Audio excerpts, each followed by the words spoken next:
Hey, what's up, universe? It's 12:29 p.m. on Tuesday, June 6th, 2023. I just had a couple ideas I wanted to put out there. First, I want to say thank you for the messages. I've received probably 3 messages so far from the last couple of videos, and some of the personal shares that people have shared with me, and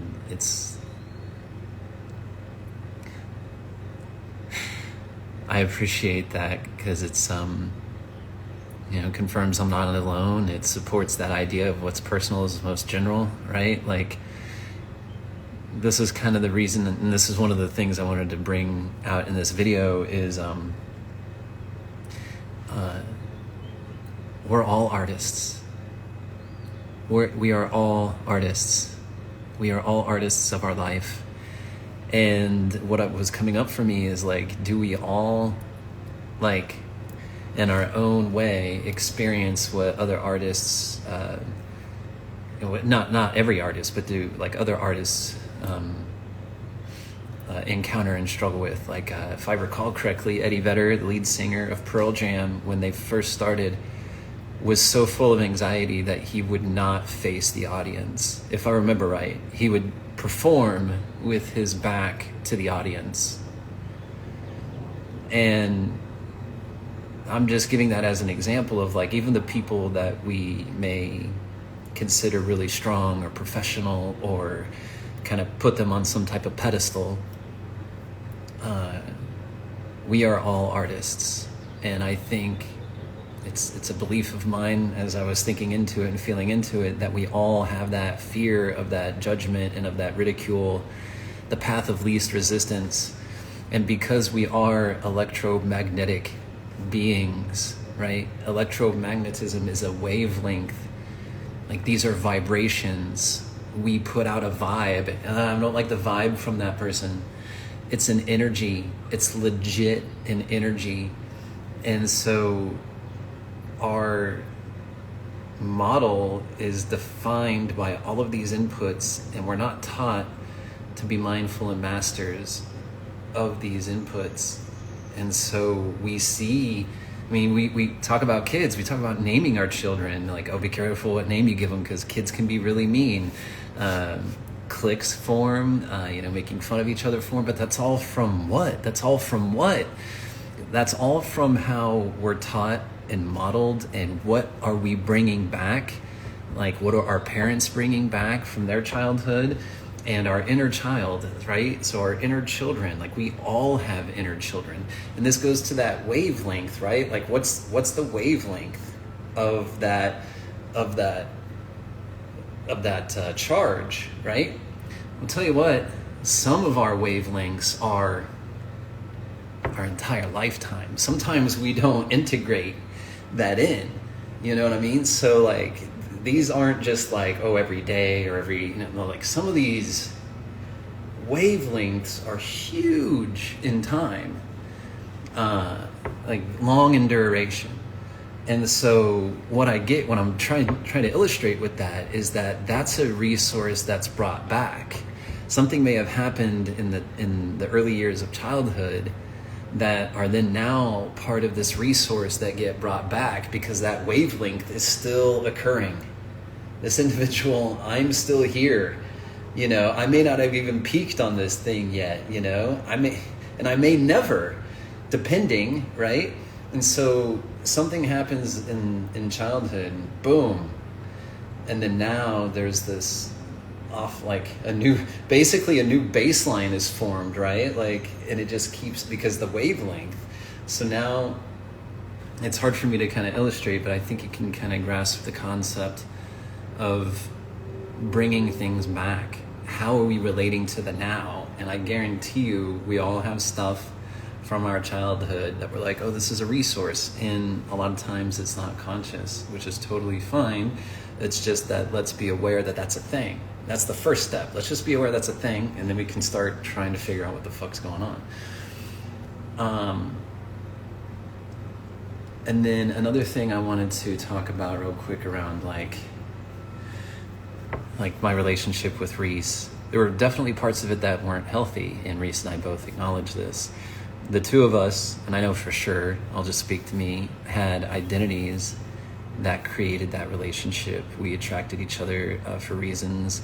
And, for me, that identity that I created for the first 44 years of my life was one of people pleasing and feeling like to be the savior, or like the support, like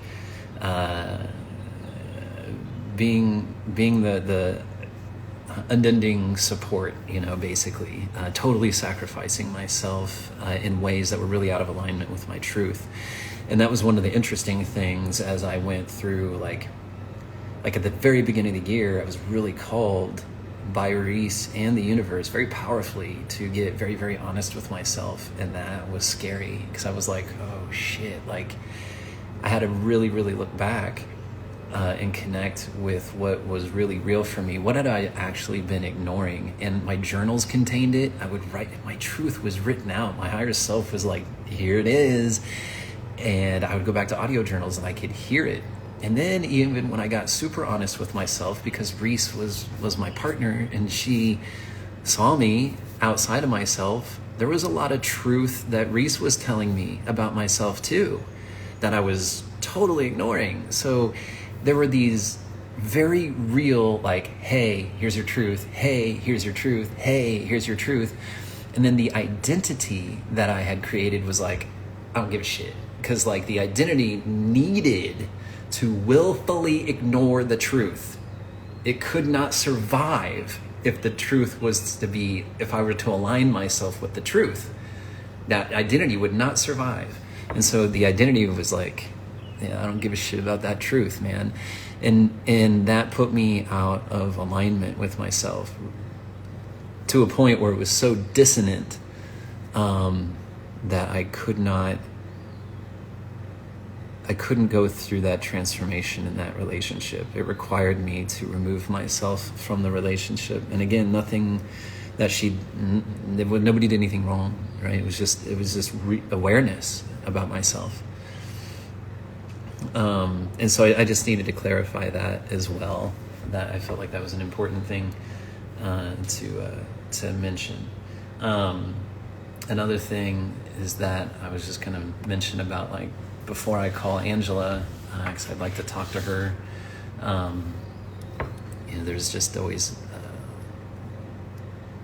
I look to prepare myself intentionally before I go in, just because, again, it just kind of goes back to that responsibility about me and how I show up in a container.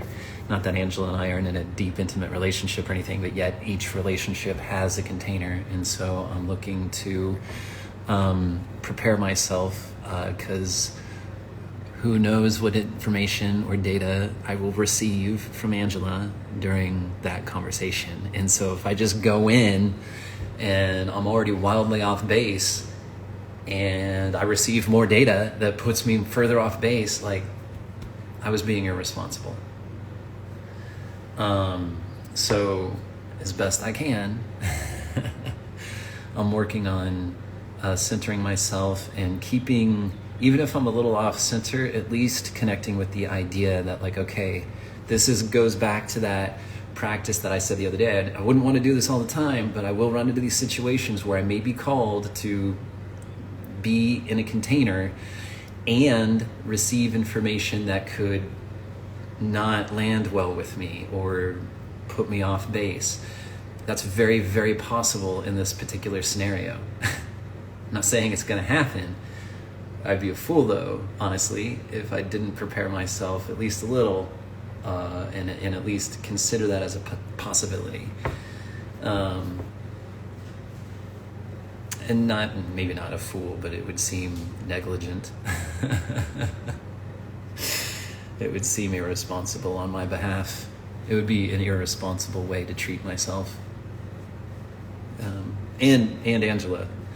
It would be an irresponsible way to approach our relationship if I were to not work on being mindful around that. That's what I got.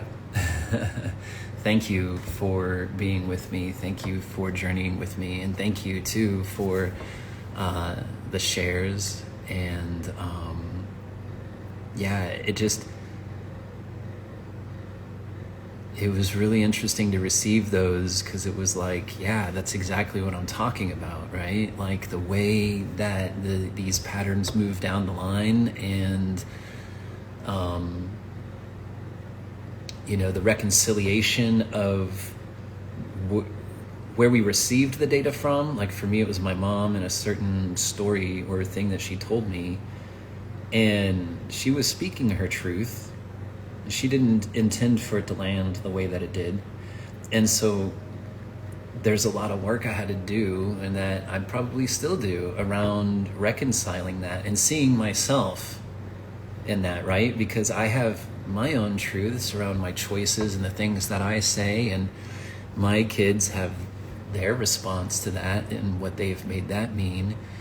And so it's an interesting thing, and it's something that it's an ebb and flow for me too, about my responsibility and the other person's responsibility. Obviously, I have a responsibility. I contributed.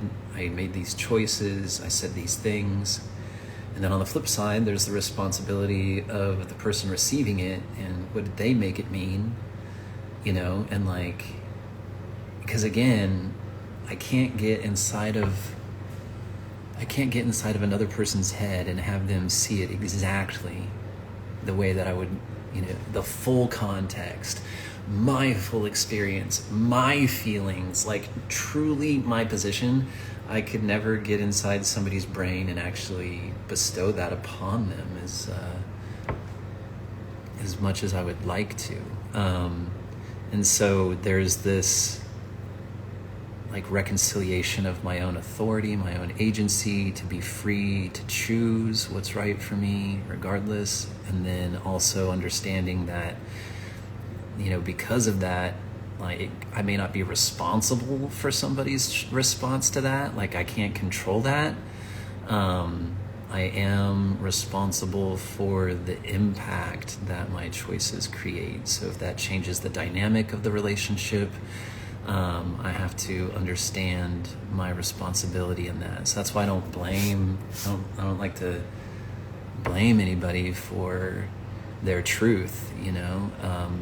Now at the same time, like, yeah, it may change the relationship, and that could be its own thing. It could be a painful transition. It's not unlike the divorce, with Reese, where it's like, and again, this is an example of how the truth is ephemeral, right? The truth changes. New data comes in, and all of a sudden, what was true just a moment ago is no longer true. The truth is completely dynamic. I mean, which is another thing about like the brain, and like, oh, well, that's not true. Be like, well, guess what, dude? The truth is like everything else in this three-dimensional world. It comes in, it has a beginning, it has a middle, and it has an end, and it's not gonna be like your entire life. Like change is always happening. And so, like, with the divorce, it was like I had this identity, and then all of a sudden a huge amount of new data started coming into my awareness that really explained and gave me a way to look and relate to that identity, and that awareness changed my truth. Like changed it like hugely changed it, fundamentally changed it. And so now, I created this relationship with Reese, created all of this stuff. We made all of these choices together. We made all of these different impacts, like huge things. And then now, new data's come in, and all of that's changed. And so there's this, I have a responsibility for contributing to all of that impact that happened over here. And I also have a responsibility about being in alignment with myself, so like there's that reconciliation of the paradox, which is why I said I work to see myself in the data, so that way I can have compassion. So like with my mom, I don't blame my mom. I mean, shit, I work to have compassion, and I'm like, yeah, like I can appreciate inputs that she would have been receiving, or the culture that she was in, or how these things, like how she was interpreting this scenario and where she was at in her life. Like those feelings that she felt, completely valid, you know, and just working to see myself in that, to be like, fuck man, if I were her, yeah, okay.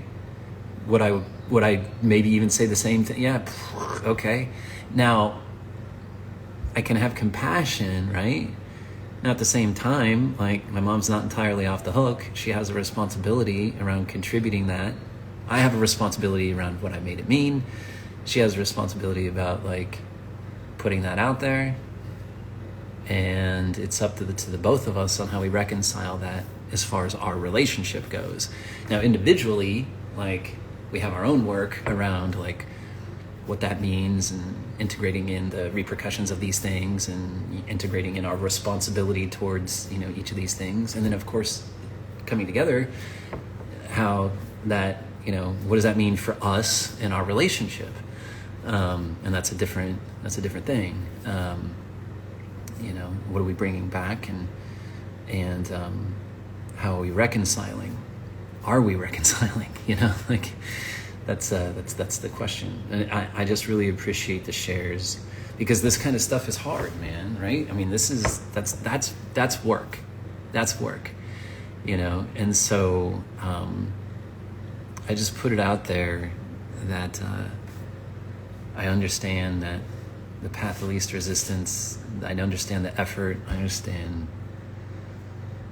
just appreciate the implications of these things, and I just kind of see it in everybody. You know what I mean? Like I was saying with my mom, like I can only imagine like what her childhood was like what she's still dealing with, or you know, whatever. And like the choices I made and how I've impacted our relationship. It's not a one-way street. Like I'm talking from my experience. Like, yeah, but I'm going to acknowledge that, yeah, I've contributed to this too. So my mom's got her own stuff about what I'm doing and how I'm being, how the things that I'm bringing back and how I'm contributing. So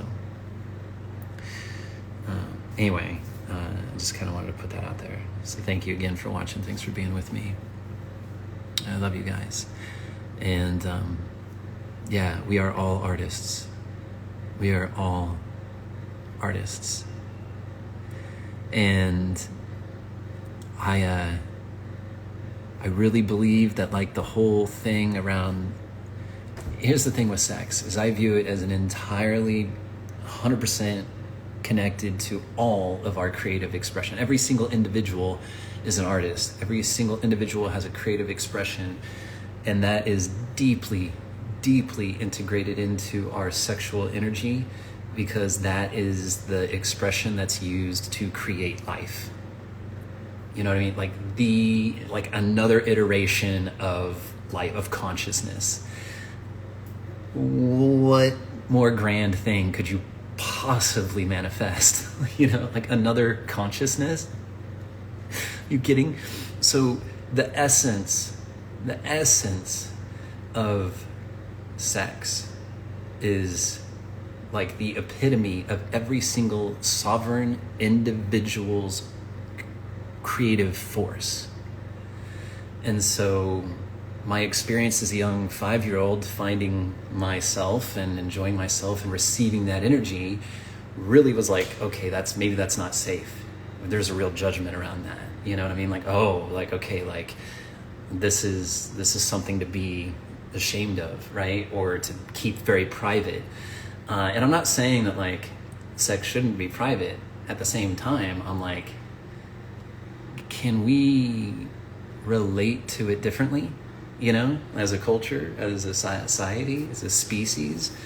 And, you know, different cultures do obviously relate to sex differently, but it's like, can we start having conversations where we can bring this out of the dark and more into the light here? You know, can we have candid conversations about this can we normalize talking about it? Because like, to me, that's like one of the first steps. Otherwise it remains this complete black box where all sorts of weird shit can come out. And I say weird in the sense of like unhealthy, right? Because we're not modeled, we're not told, we don't make it a normal thing to talk about. So even talking about it's weird in the beginning, you know. And like, am I wrong on that? Like when you first go into a relationship, that's, I mean, that might be a little bit awkward to talk about for some. Just talking about it, like parents to children, this is an awkward conversation. Some of us don't even have the talk, right? And it's always called that, the talk. Like, can we? Most of us don't even talk about sex. Can we just call it that? Can we just say what it is? So just this idea is really firm for me that we are all artists. And I don't know what's here for me around, again, sex, sexual expression, sovereignty with individuals, like, you know, electromagnetism, vibration, like responsibility. I don't know, like there's a lot here. I don't know what it's all about as far as what role I'm meant to play. And so just continue being an artist. Paint your picture. Be your own Bob Ross. No mistakes, just happy accidents. All right. I love you guys. I'll talk to you later. Bye.